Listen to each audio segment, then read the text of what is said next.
Good morning students.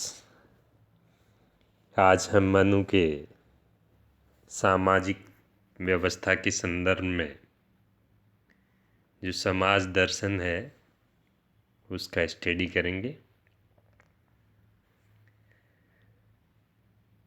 जैसा कि हम पिछले टॉपिकों में मनु के संबंध में बहुत सारी जानकारियाँ प्राप्त कर चुके हैं, वैसे ही मनु के मनुस्मृति में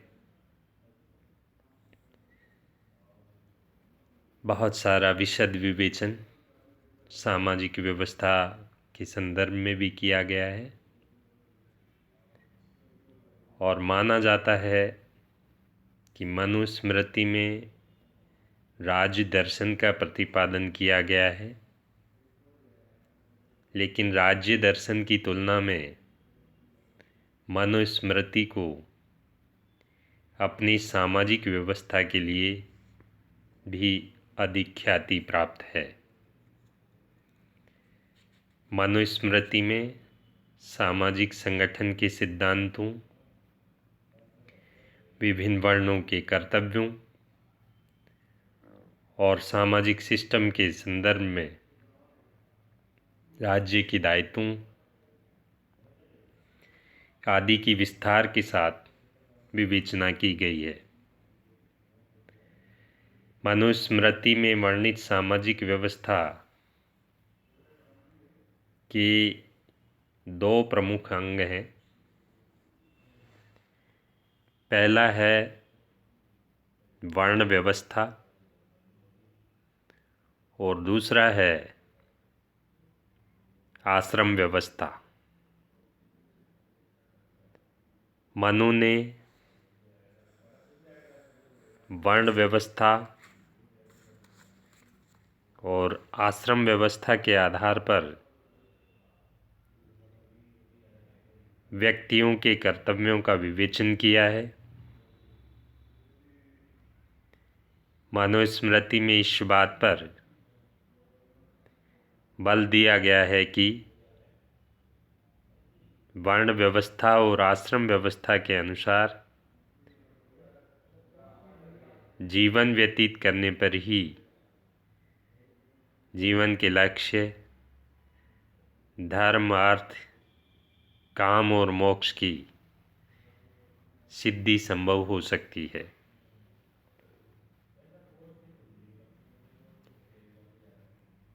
अब हम पहले बात करते हैं मनु की वर्ण व्यवस्था के संदर्भ में।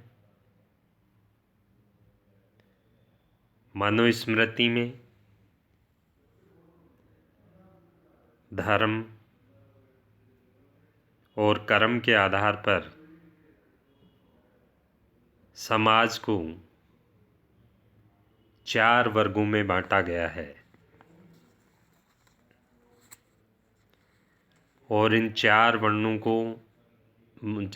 वर्गों को वर्ण का नाम दिया गया है। मनुस्मृति के अनुसार समाज में विद्यमान ये 4 वर्ण निम्न हैं। पहला है ब्राह्मण, दूसरा क्षत्रिय, तीसरा वैश्य और चौथा क्षूद्र।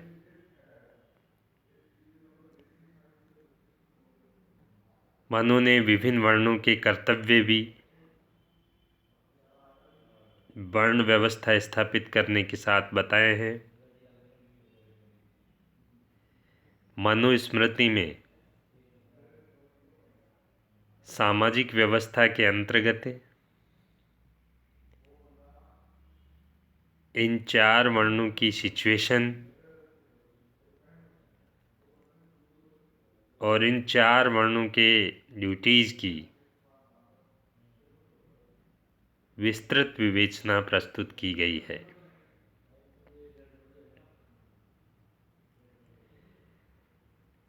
हम सबसे पहले ब्राह्मणों के कर्तव्य और समाज में उनकी स्थिति क्या है, इस संदर्भ में मनु के अनुसार विवेचन करते हैं। मनुस्मृति में वर्णित सामाजिक व्यवस्था में ब्राह्मण वर्ग को सर्वोच्च सिचुएशन प्राप्त है। ब्राह्मण ब्रह्मा के मुख से उत्पन्न होने के कारण ज्येष्ठ है यानी श्रेष्ठ है, तथा वे वेदों को धारण करने वाले हैं। अतः ब्राह्मण को संपूर्ण सृष्टि का स्वामी माना है। मनुस्मृति में कहा गया है कि ब्राह्मण धर्म की रक्षा करने की अपनी क्षमता के कारण ही सर्वश्रेष्ठ है।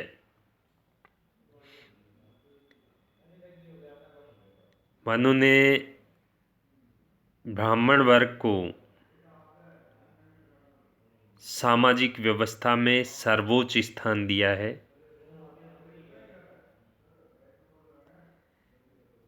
तथा उनसे अपने सम्मानित स्थान के अनुरूप व्यवहार करने की अपेक्षा की है। वेदों में निर्धारित आचार व्यवहार को धर्म की संज्ञा प्रदान करते हुए मनु ने ब्राह्मण को सदैव ही वेद सम्मत पवित्र व्यवहार को अपनाने का निर्देश दिया है। मनु ने चेतावनी दी है कि जो ब्राह्मण इस पवित्र व्यवहार से अपना जीवन यापन नहीं करता, वह वस्तुतः ब्राह्मण नहीं रहता और वेद का फल भी प्राप्त नहीं करता। मनुस्मृति में ब्राह्मणों के लिए कर्तव्यों का विवेचन किया गया है। उनमें से प्रमुख हैं इंद्रियों पर नियंत्रण, पढ़ना, पढ़ाना, यज्ञ करना, दान देना एवं लेना। मनु ने 11 इंद्रियों का संज्ञान किया है।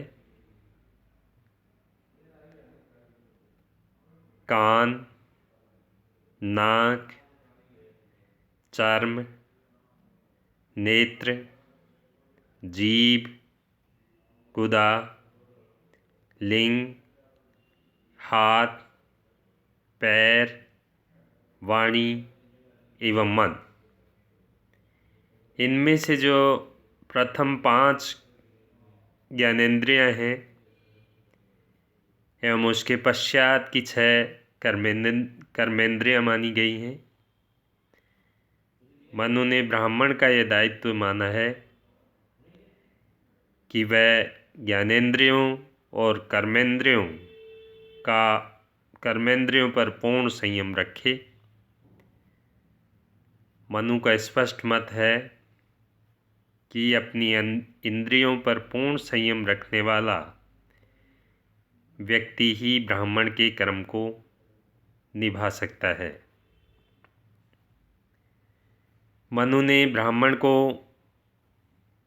मानवीय आवेगों और संवेगों से मुक्त रहने के साथ साथ तुच्छ सांसारिक वस्तुओं के मोह से ऊपर उठने का परामर्श दिया है। उसे प्रत्येक स्थिति में आचरण की शुद्धता को बनाए रखना और धर्म के मार्ग पर चलना है।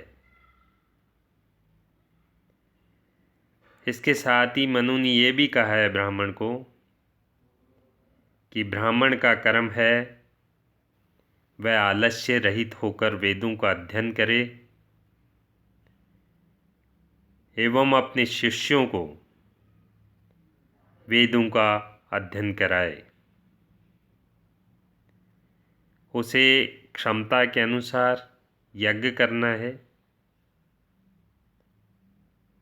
दान में प्राप्त पदार्थों से स्वयं अपना और परिवारजनों का भरण पोषण करना है और दान देना भी है। मनु ने ब्राह्मण के लिए संग्रह प्रवृत्ति का पूर्णतया निषेध किया है। सामाजिक सिस्टम में ब्राह्मण को सर्वोच्च स्थान प्रदान करते हुए मनु ने इस बात पर बल दिया है कि उसे अहम भाव से दूर रहना है तथा इस बात का ध्यान रखना है कि उसके व्यवहार में निरंकुशता या स्वेच्छाचारिता जन्म न ले।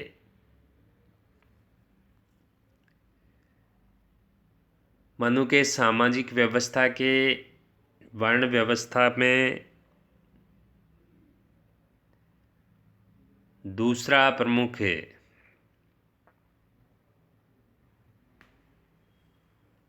वर्ण क्षत्रिय को बताया उन्होंने। क्षत्रियों के भी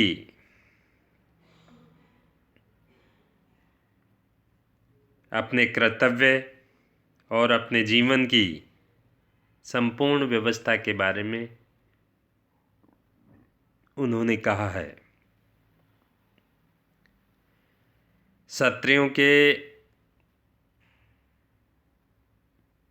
प्रमुख कर्तव्य उन्होंने बताए हैं प्रजा की रक्षा करना, दान देना, यज्ञ करना, अध्ययन करना और विषयों में आसक्ति नहीं रखना।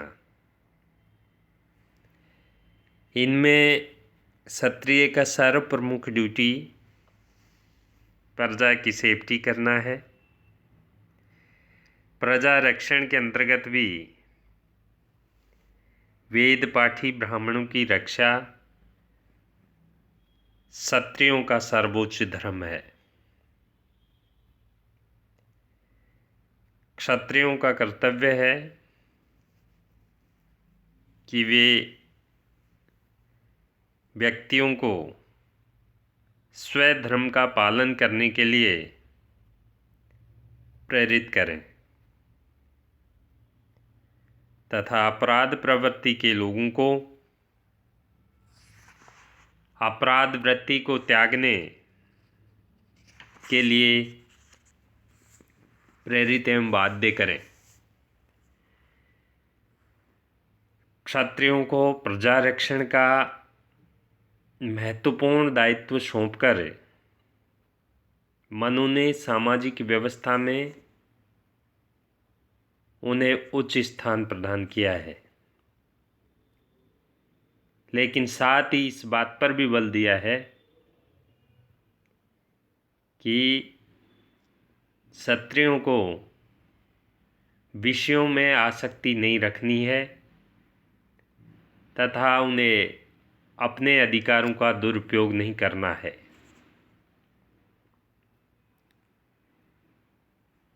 तीसरे प्रकार का जो वर्ण है वह वैश्य वर्ण बताया उन्होंने, और इस वैश्य वर्ण की राज्य की आर्थिक व्यवस्था के संचालन और आर्थिक विकास का कार्य इनका दायित्व बताया है।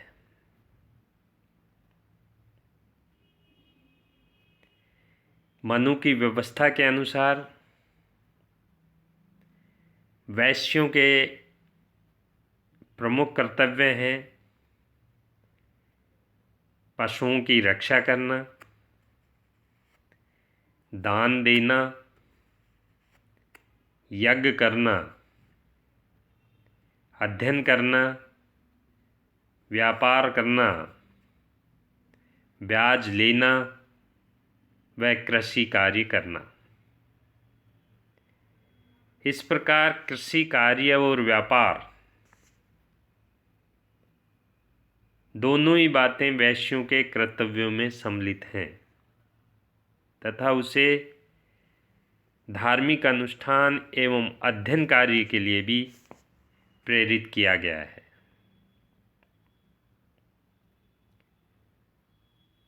चौथा वर्ण व्यवस्था का प्रमुख अंग है शूद्र। यहाँ उन्होंने शूद्र वर्ण का दायित्व है कि समाज के शेष 3 वर्ण के व्यक्तियों की वह सेवा करेगा। मनु के अनुसार ब्राह्मण ने ब्राह्मणादि तीनों वर्णों का अनिंदक रहते हुए सेवा करने को शूद्रों का प्रधान कर्म बताया है। मनु का मत है कि शूद्र वर्ण के सदस्यों को अन्य वर्णों द्वारा की जाने वाली निंदा या प्रशंसा पर विचार किए बिना सदैव सेवा कार्य में लगा रहना है। मनु ने अपनी सामाजिक व्यवस्था में शूद्रों को निम्नतम स्थान प्रदान किया है तथा चारों वर्णों में से केवल शूद्रों को ही वेदों के अध्ययन से वंचित रखा है। मनु ने शूद्रों के लिए वेदों का अध्ययन वर्जित ही नहीं बल्कि उनके द्वारा वेदों के अध्ययन को गंभीर अपराध तक माना है।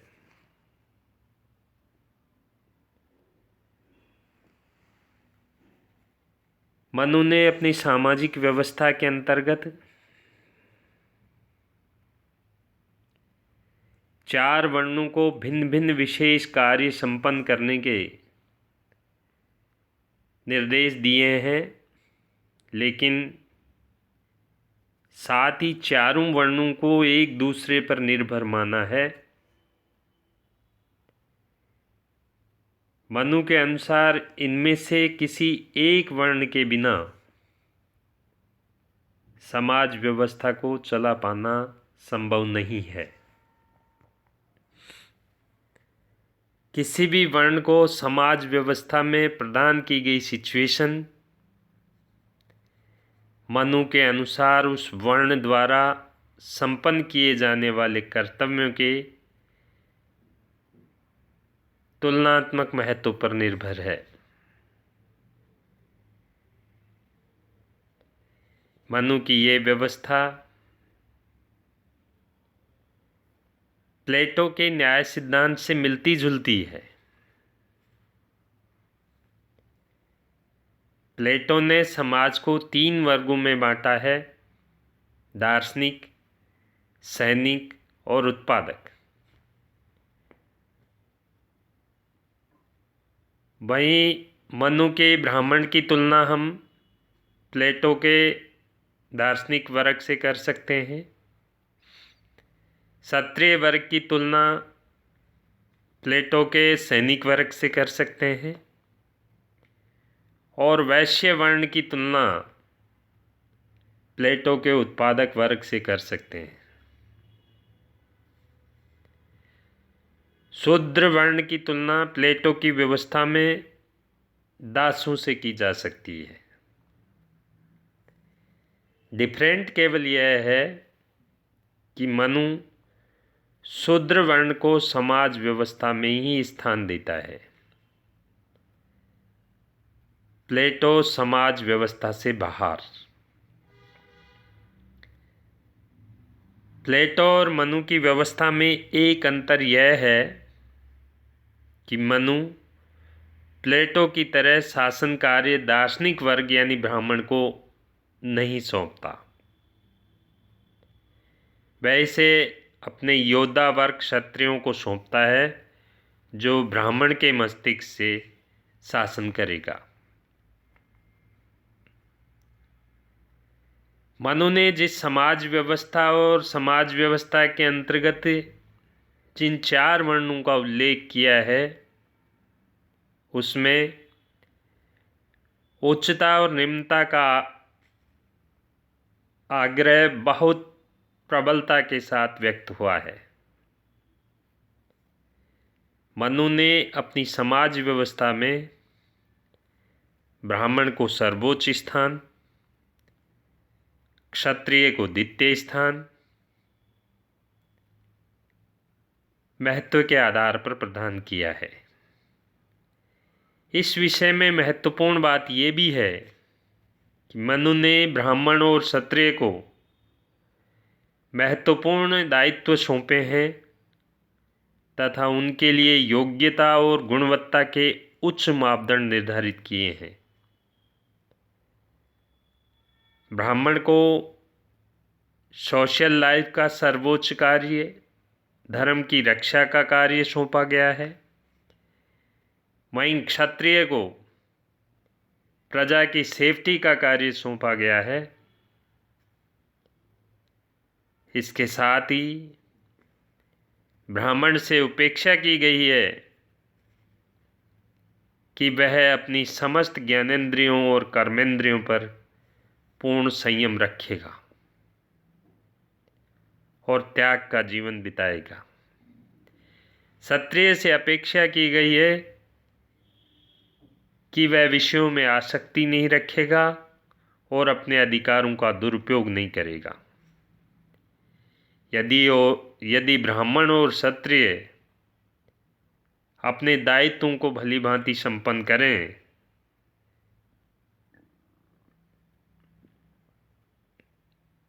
एवं अपेक्षित गुणवत्ता को अपनाएं, तो उन्हें प्रदान किए गए सम्मानपूर्ण स्थान पर आपत्ति करने का कोई भी औचित्य नहीं बचता। आपत्ति केवल यह है कि मनु ने जिस समाज व्यवस्था को संभवतया गुण कर्म पर आधारित व्यवस्था के रूप में अपनाने का निर्देश दिया, कालांतर में उसका कुल और जन्म पर आधारित व्यवस्था का रूप ले लेना स्वाभाविक था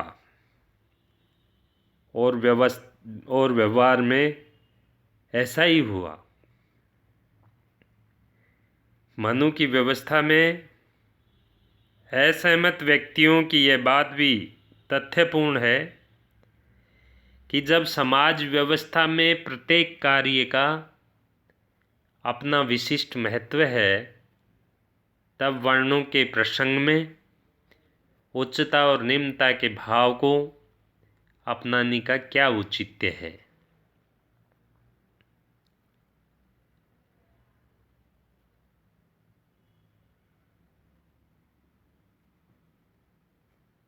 शूद्रों के प्रति वर्ण व्यवस्था में मनु ने घोर अपमान और भेदभाव का व्यवहार अपनाने के लिए कहा है। मनु की समाज व्यवस्था में शूद्रों के प्रति घोर अपमानजनक और भेदभावपूर्ण दृष्टिकोण अपनाया गया है। मनु ने शूद्रों को समाज के अन्य वर्णों के समान स्वतंत्र और समान नागरिक का स्तर प्रदान नहीं किया। मनुस्मृति में शूद्रों को दास बना लेने का भी समर्थन किया गया है और मनु दास के रूप में शूद्र को वेतन देना भी अनिवार्य नहीं मानते। मनु दासत्व को शूद्र की स्वाभाविक सिचुएशन या नियति मानते हैं। इसी आधार पर मनु का विधान है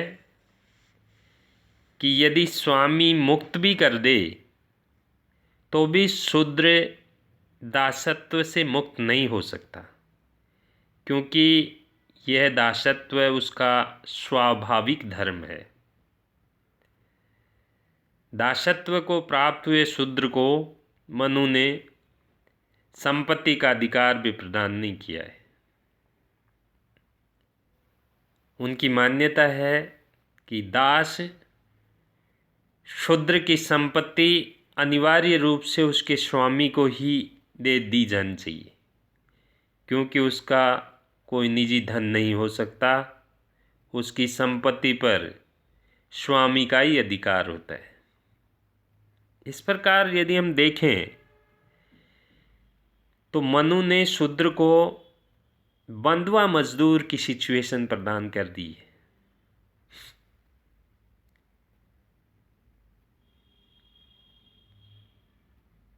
मनु ने केवल सामाजिक व्यवस्था में शूद्रों के प्रति भेदभाव किया है,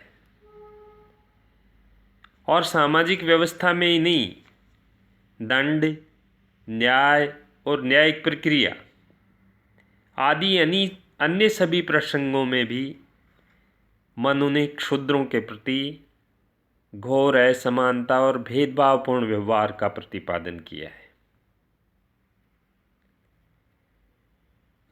विद्वान मनु के कथित विवेक और मानवीयता की सीमाओं को भी पार कर गया है। मनुस्मृति में एक स्थान पर वे लिखते हैं, यदि शूद्र के कान में गलती से वेद का मंत्र पड़ जाए और उसके कानों में यदि शूद्र के कान में गलती से वेद का मंत्र पड़ जाए तो उसके कानों में पिघला हुआ शीशा डालकर उसे दंडित किया जाना चाहिए। अतः स्पष्ट होता है कि मनु शूद्रों के प्रति बहुत भेदभावपूर्ण रवैया अपनाता है।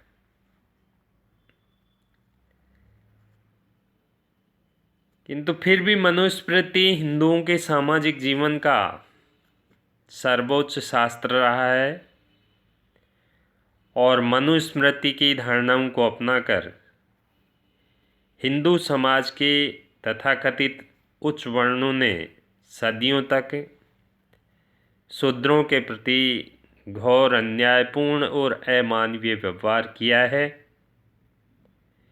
उच्च वर्णों के इस व्यवहार ने शूद्रों को सामाजिक जीवन में समानता की सिचुएशन से वंचित किया है, हिंदू समाज को विभाजित किया और हिंदू समाज में गंभीर तनावों को जन्म दिया। हिंदू समाज और भारत राष्ट्र ने इस अविवेकपूर्ण दृष्टि और व्यवहार के कुपरिणाम भी भुगते हैं। शूद्रों के प्रति व्यवहार संबंधी मनु की समझ धारणा न केवल आलोचना की पात्र है, वरन निंदनीय भी है। वहीं स्त्रियों की स्वतंत्रता के विरोध में भी थे मनु। स्त्रियों के प्रति मनु के विचार बहुत विचित्र सिचुएशन लिए हुए हैं। मनु एक तरफ तो कहते हैं कि जहाँ स्त्रियों की पूजा होती है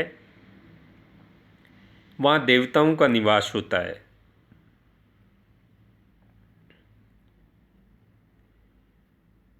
मनु कहते हैं कि जिस कुल में स्त्रियों के सम्मान और हितों की उपेक्षा होती है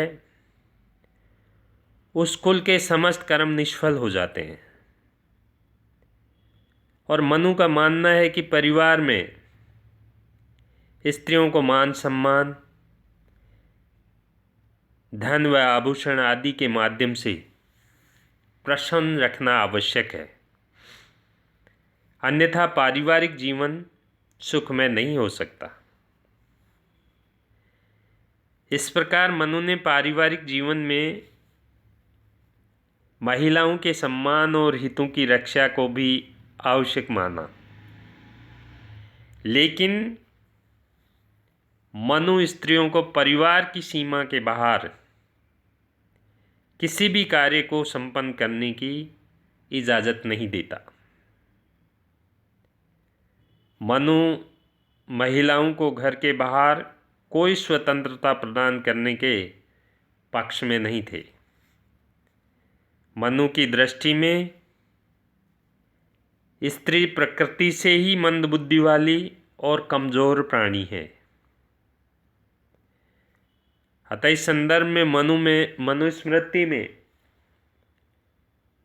स्पष्ट किया गया है कि स्त्री को बाल्यकाल में पिता के, युवावस्था में पति के, वृद्धावस्था में पुत्र के नियंत्रण व संरक्षण में रहना चाहिए तथा वह किसी भी अवस्था में स्वतंत्रता के योग्य नहीं है। मनु का मत है कि ब्रह्मा ने स्त्रियों की प्रकृति में ही कुछ ऐसे दुर्गुणों का सृजन कर दिया है कि यदि उन्हें स्वतंत्र छोड़ दिया गया तो वे व्यभिचार आदि दोषों में लिप्त हो जाएगी। अतः पुरुष को अत्यंत सफलतापूर्वक इन पर नियंत्रण रखना चाहिए। एक तथ्य यह भी है कि मनुस्मृति में स्त्री शिक्षा के लिए कोई प्रबंध या विधान नहीं किया गया है। मनु संभवतया स्त्री शिक्षा की कोई आवश्यकता नहीं समझते, क्योंकि स्त्री को तो परिवार के पुरुष, पिता, पति, पुत्र के नियंत्रण में रहते हुए जीवन यापन करने के लिए कहा है। इस प्रकार स्त्रियों के संबंध में मनु की धारणा प्लेटो के नितांत विपरीत और अरस्तु की धारणा के लगभग नज़दीक मानी गई है। मनु के जीवन काल की परिस्थितियों में स्त्रियों के प्रसंग में उनकी यह विचारधारा कितनी प्रासंगिक और उपयोगी थी, यह कह पाना कठिन है।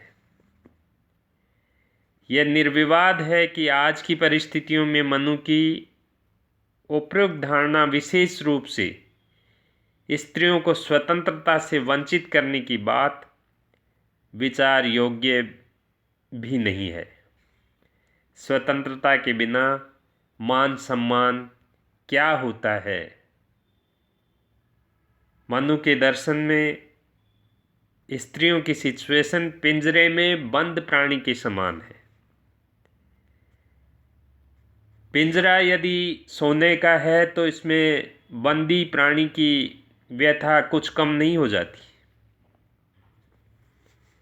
अतः हम कह सकते हैं कि मनु द्वारा प्रतिपादित महिलाओं के संदर्भ में जो दृष्टिकोण है वह घोर अमानवीय कहा जा सकता है। आज के लोकतांत्रिक युग में महिलाओं के समानता के अधिकार, उनके मौलिक अधिकारों को मनु का जो सिद्धांत है वह नियंत्रित या वंचित करता है। अतः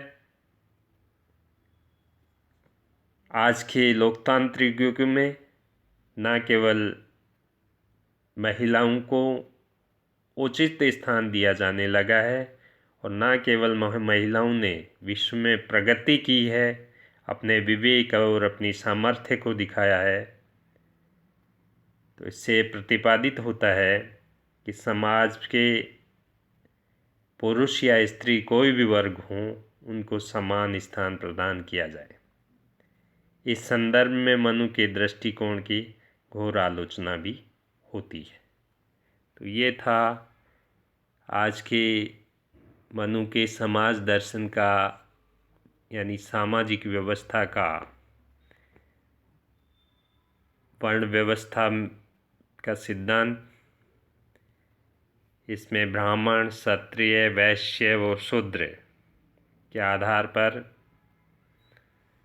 समाज को 4 वर्णों में बांट रखा था और मनु ने सबके अलग अलग दायित्व और योग्यताएं निर्धारित करते हुए अपने जीवन को संचालित करने के संदर्भ में विवेचन था।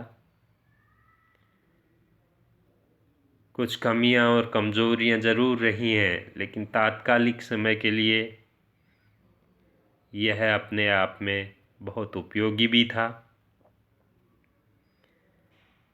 आज हम इतना ही करेंगे।